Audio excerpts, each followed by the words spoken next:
Kajian Kitab.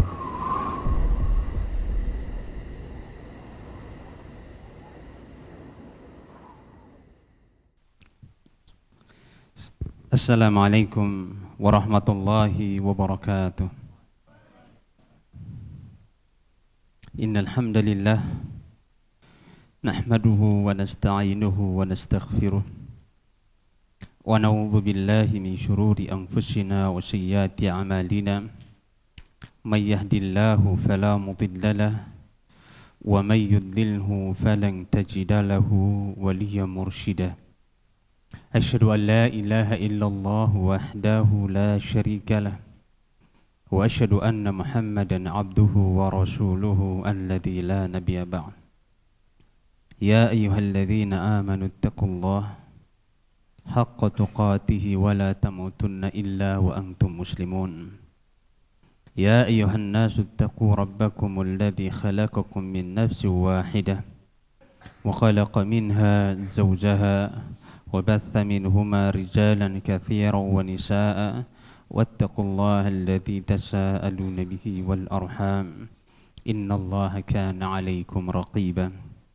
يا أيها الذين آمنوا اتقوا الله وقولوا قولا سديدا يصلح لكم أعمالكم ويغفر لكم ذنوبكم ومن يطع الله ورسوله فقد فاز فوزا عظيما. أما بعد.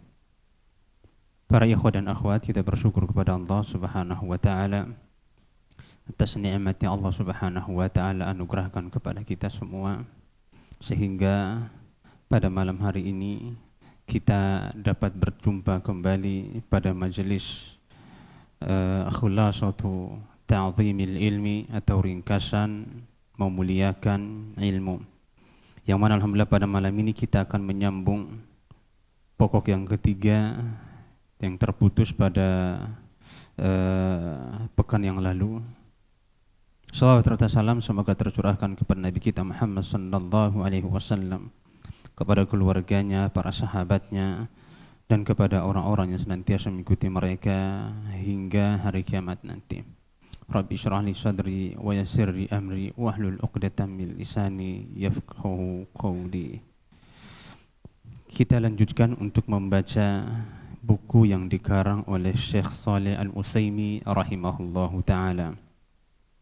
Kemarin terputus di ucapan wa inna mim wa qala hafizahullahu taala, dan Syekh hafizahullahu taala berkata wa inna mimma yu'lil himmata wa yasmu bin nafsi i'tibara haliman sabaqa wa ta'arrufa himamal qaumil madin atau wa ta'arrufa himamil qaumil madin. Beliau mengatakan di antara sebab yang dapat mendorong semangat seorang dalam belajar, yang dapat memotivasi seorang untuk semakin semangat belajar, adalah beliau mengatakan i'tibaru haliman sabaqa, yaitu membaca sejarah orang-orang terdahulu, wa ta'arrufa himamal qaumil madin, dan berusaha mengetahui potret semangat mereka, bagaimana mereka bersemangat dalam menuntut ilmu. Kemudian beliau membawakan 3 kisah yang memotivasi kita untuk belajar.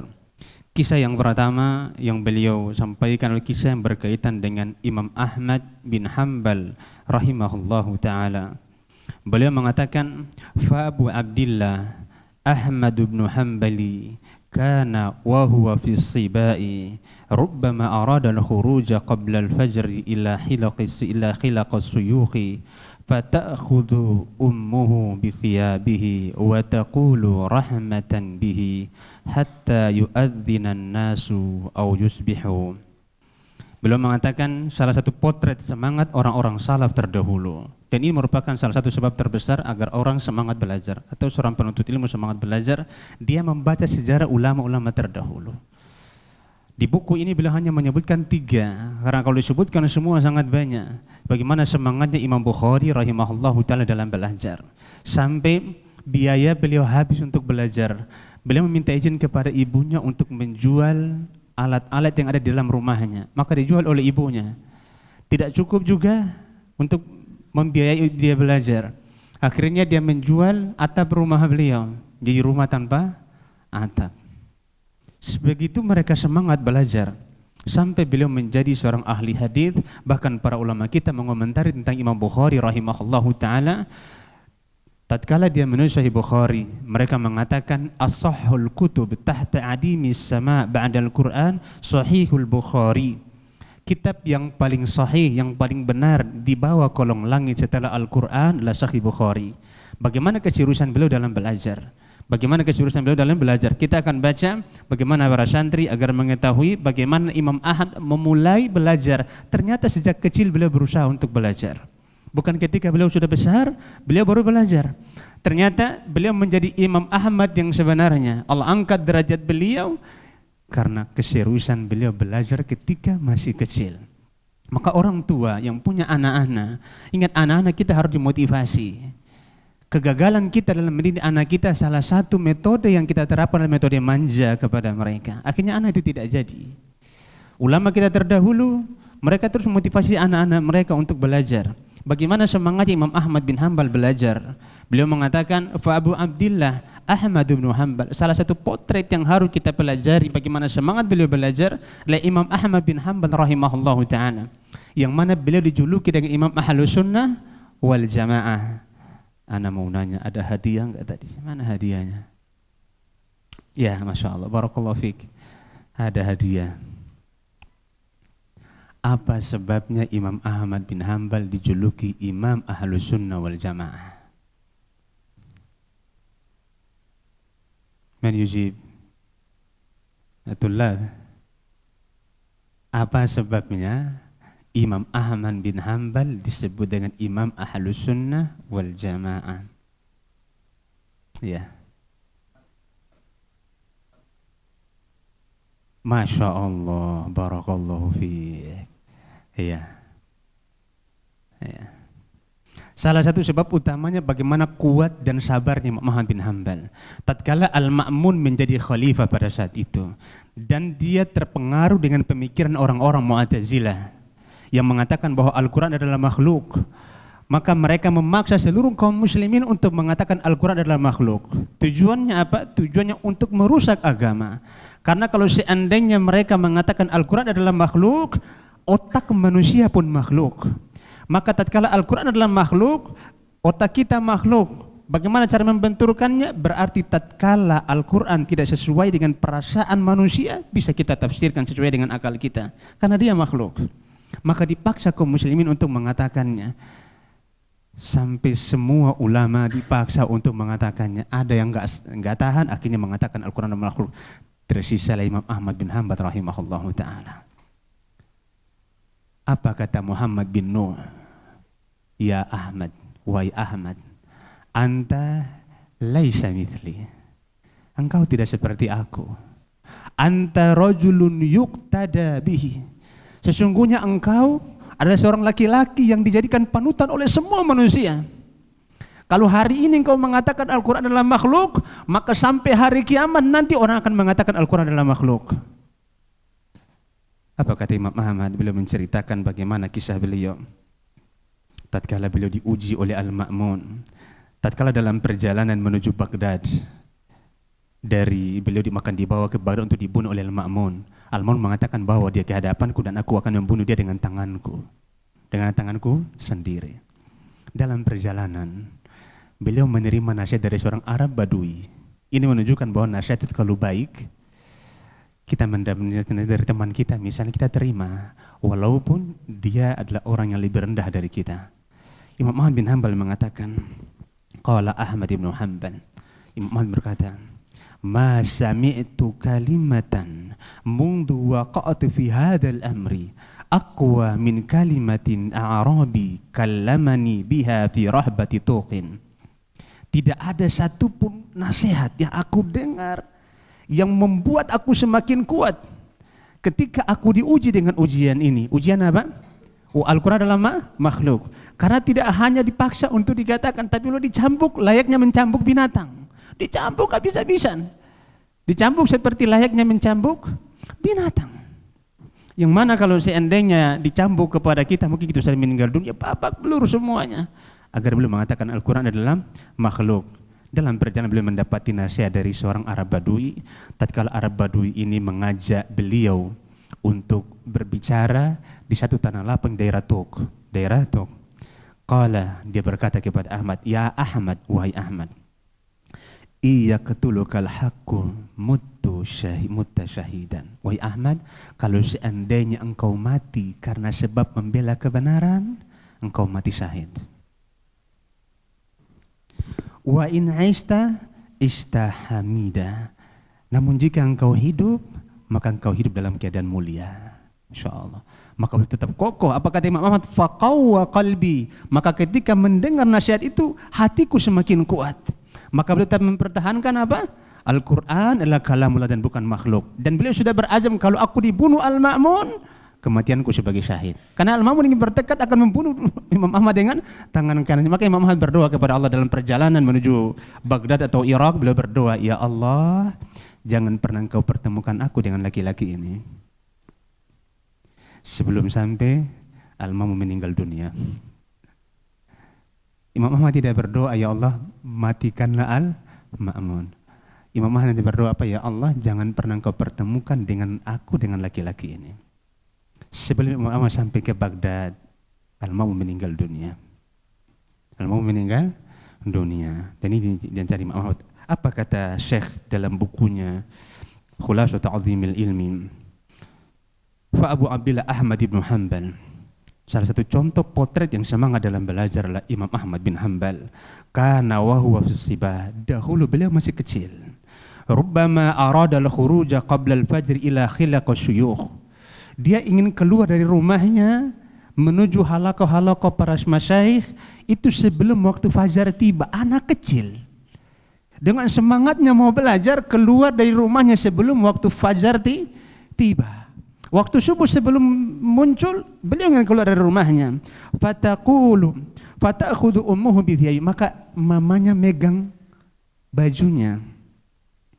Wa taqulu rahmatan bihi, dan dia berkata kepada Imam Ahmad karena sayang kepada Imam Ahmad mengatakan hatta yu'adzinan nasu aw yusbihu. Wahai anakku, jangan kamu keluar dulu sampai dengar azan atau manusia sudah mau menuju ke masjid. Ibunya enggak bilang apa? Udah kamu salat di rumah aja.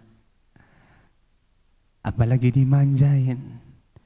Bapak, wahai para ayah, inilah pelajaran besar buat saya dan juga antum semuanya.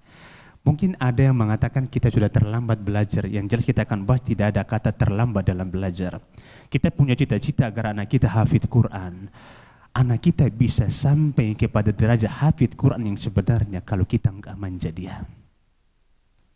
Dia harus betul-betul dididik dengan kemandirian.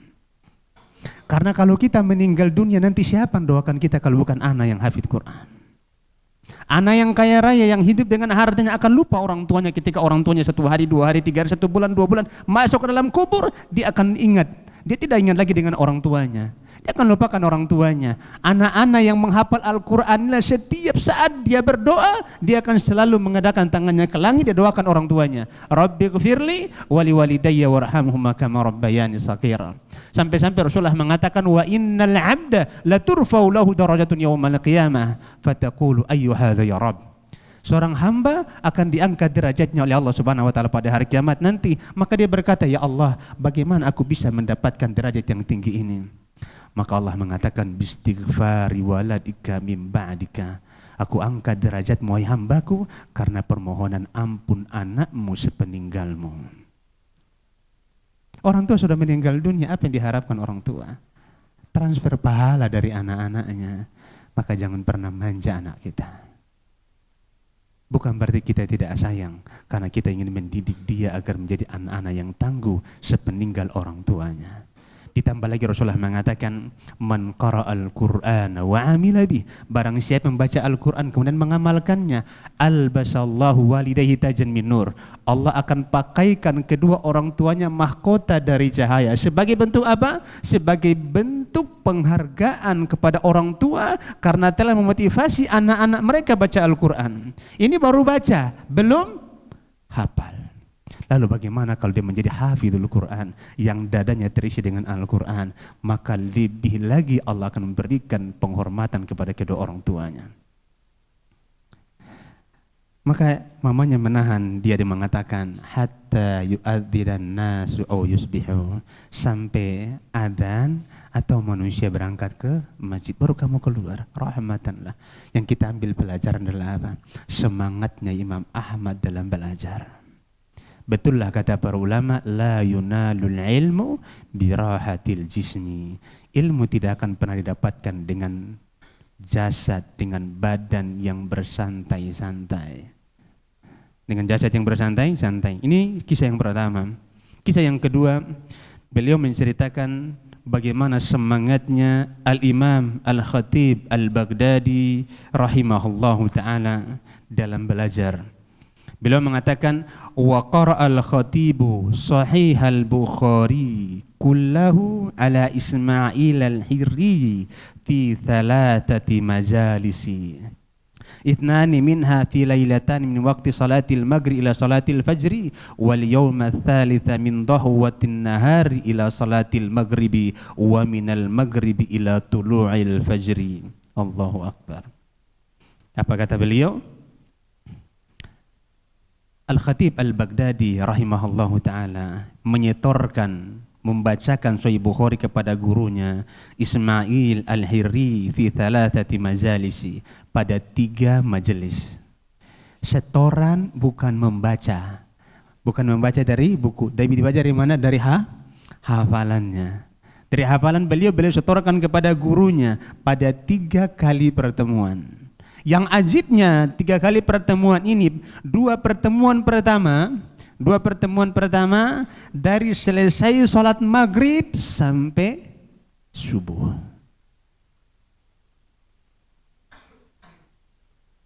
Kita bukan saudaraan hafalan, sholat tarawih aja kalau imam baca 1 rakaat 3 lembar itu udah pada ngeluh. Begitu salam, Ustadz jangan panjang-panjang kali bacanya. Ini dia nyetorkan hafalannya kepada imam siapa? Imam Ismail Al-Hirri.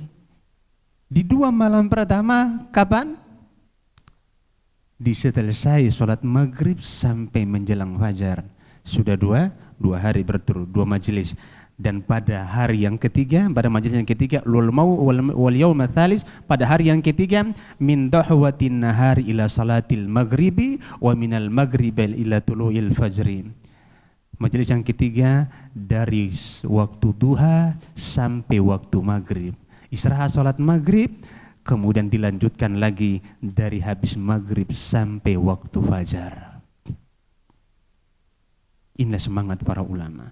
Maka wajar mereka menjadi orang-orang yang hebat, orang-orang yang diangkat derajat dari Allah Subhanahu wa taala berdasarkan sabda Nabi kita Muhammad sallallahu alaihi wasallam, naddarallahu ra'an sami'a maqalati fawa'aha faballaghahu ila man lam yasma'u kama qala. Semoga Allah merahmati seorang laki-laki yang menghafal hadisku kemudian dia menyampaikan hadis-hadisku itu kepada siapa? Kepada orang-orang yang tidak mendengarkannya. Allah merahmatinya. Doa siapa ini? Doa Nabi alaihi salatu wassalam.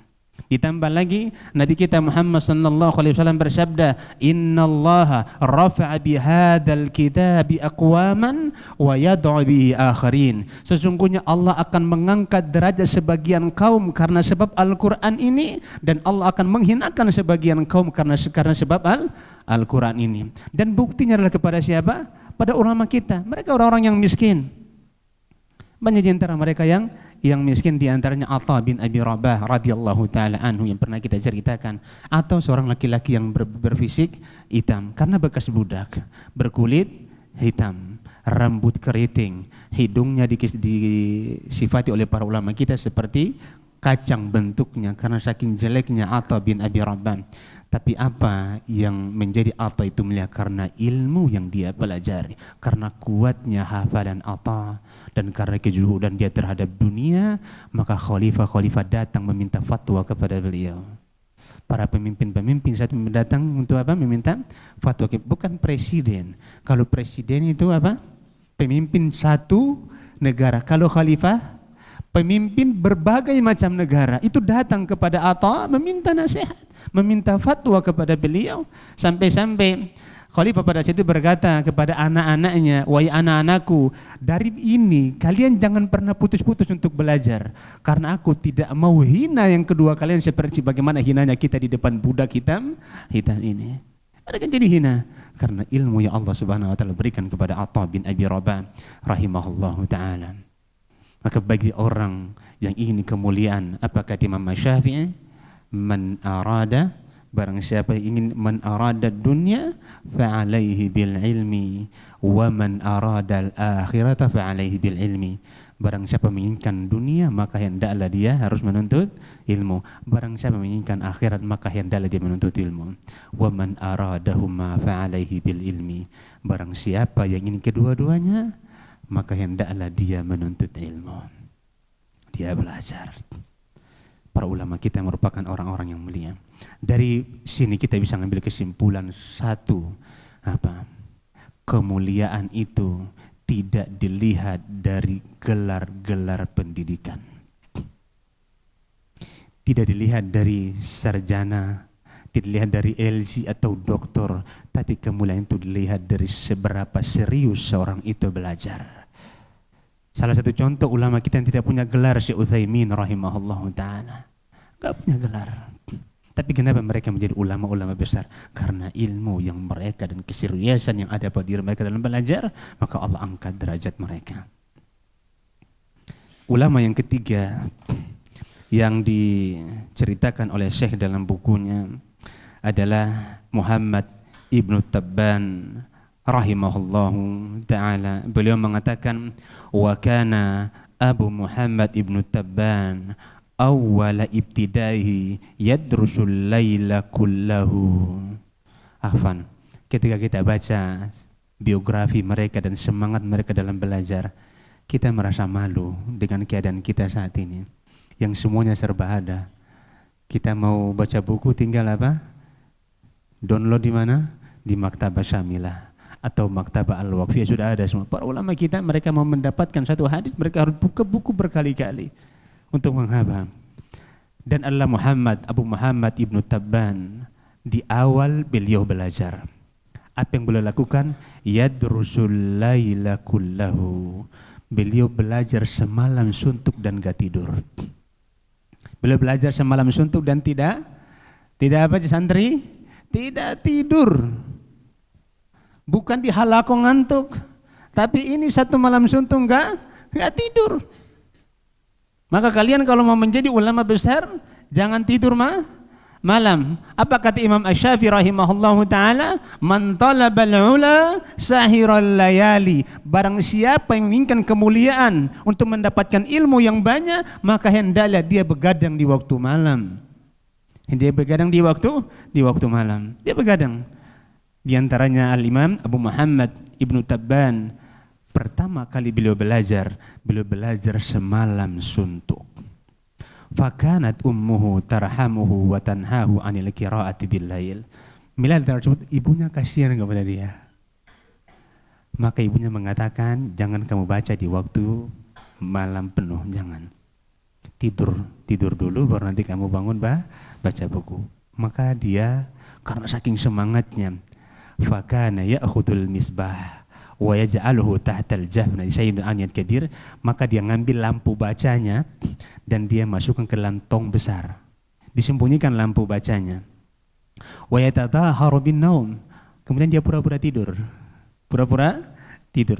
Fa idza raqadat akhrajal misbaha wa aqbala 'ala ad-darsi.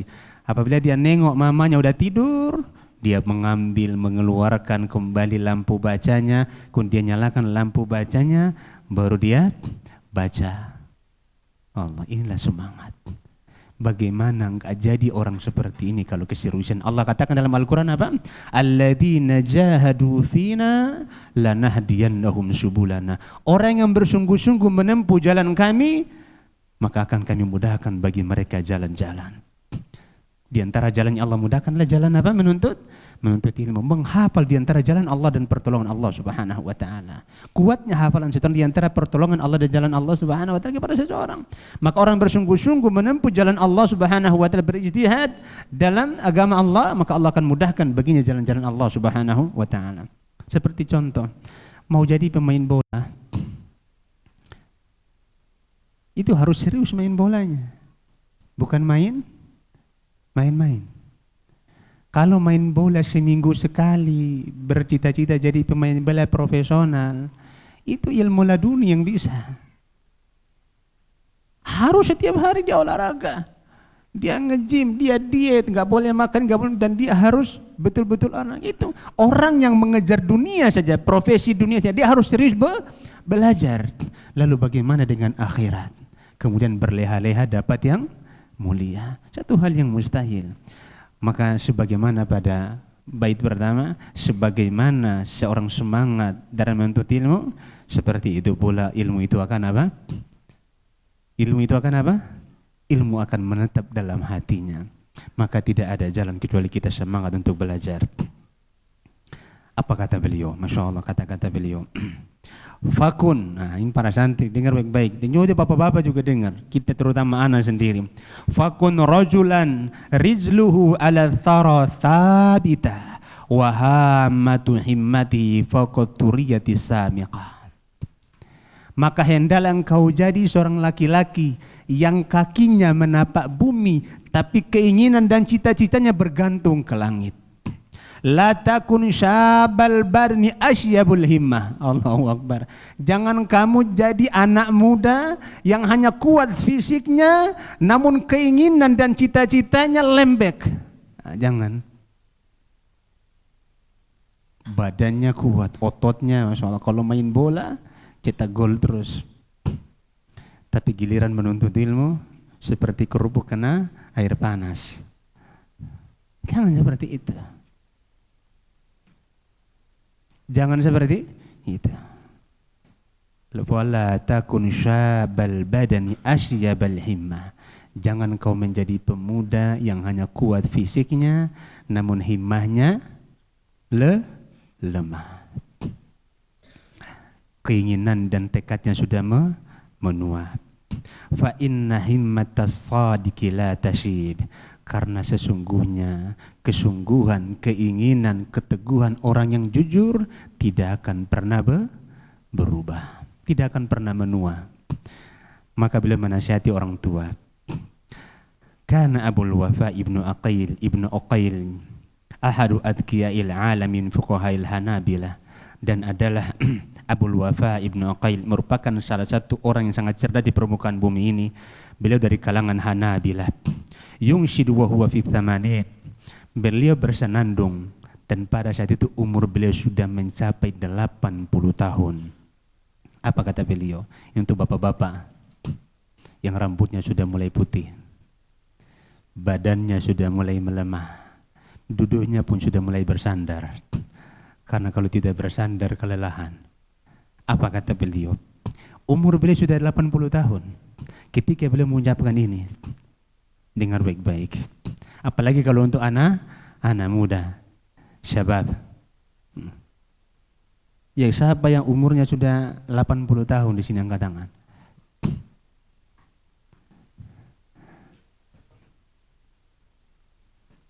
Tujuh 70 tahun. Ibu-ibu ada? 60 tahun. 55 tahun. Ada enggak? Yang 55 tahun atau belum sampai 60? Ada enggak? Berapa Pak? 63, Masya Allah. Kita kasih hadiah. Tonton. Yang belum sampai 60 tapi sudah mau mendekati 60. Pak Muslim, Masya Allah. Silakan Pak, kasihkan ke belakang. Kasih. Masya Allah. Ya. Oh Pak Ian, silakan Pak Ian. Fadal, kasih beliau. Nah, ini untuk beliau dikasih.